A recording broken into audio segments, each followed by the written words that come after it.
বহুদিন আগের কথা। জঙ্গলের পাশে বাস করত এক বৃদ্ধ চাষী আর তার 3 পুত্র। বড় পুত্র মদন, মেঝো পুত্র মোহন আর ছোট পুত্র কমল।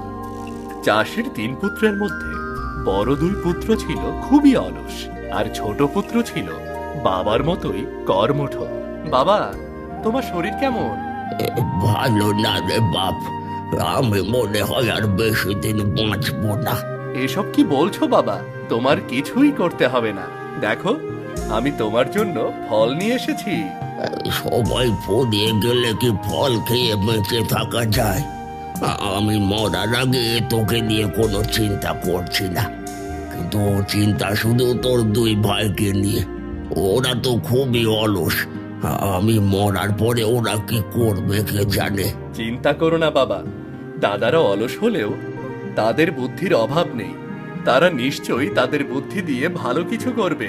শুধু বুদ্ধি দিয়ে ক্ষণস্থায়ী সুখী হওয়া যায়, কিন্তু কখনো ভাগ্যের পরিবর্তন হয় না। ভাগ্যের পরিবর্তন করতে হলে বুদ্ধির সাথে পরিশ্রমেরও দরকার হয়। হয়েছে, এবার এগুলো খেয়ে নাও। সকাল থেকে তো কিছুই খাওনি। খেতে মন চাইছে না রে বাপ, শুধু একটা চিন্তাই মাথার মধ্যে ঘুরছে। তোদের জন্য আমি কিছুই রেখে যেতে পারলাম না। অত চিন্তা করো না তো বাবা, যা হবার হবে। নাও নাও, এবার খেয়ে নাও। কয়েকদিন পর হঠাৎ বৃদ্ধ মারা যায়।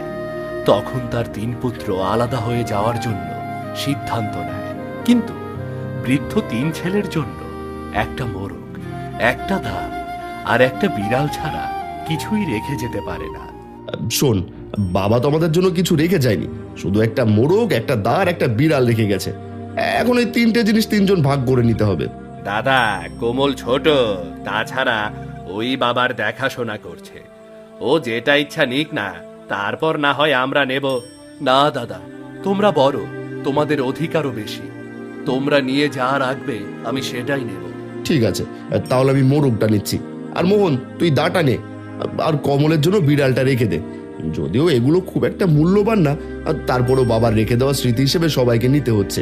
তা না হয় নিলাম, কিন্তু এখন তো বাবা বেঁচে নেই। তাছাড়া সবাই যার যার মতো আলাদা হয়ে গেলাম। এখন নিজেদের খাবার নিজেদেরই সংগ্রহ করতে হবে। তাহলে এখন কি করবে? কি করব মানে, এখানে থাকলে আমাদের কে বসিয়ে খাওয়াবে? তার চেয়ে আমি কোনো রাজ দরবারে গিয়ে দেখি রাজার কাছ থেকে কোনো সাহায্য নিতে পারি কিনা। তুমি ঠিকই বলেছ, আমিও তাই করব। আর ছোট, তুইও তাই কর। আমরা 3 ভাই 3 রাজ্যের উদ্দেশ্যে রওনা হয়ে পড়ি। 1 বছর পর আমরা সবাই এই জায়গায় ফিরে এসে দেখা করব। ঠিক আছে দাদা, তাই হবে। আমরা 1 বছর পর আবার এখানে এসে দেখা করব। নাও, এবার যার যার জিনিস নিয়ে বেরিয়ে পড়ি। দ্বিতীয় পর্বের জন্য চ্যানেলটি সাবস্ক্রাইব করে রাখুন।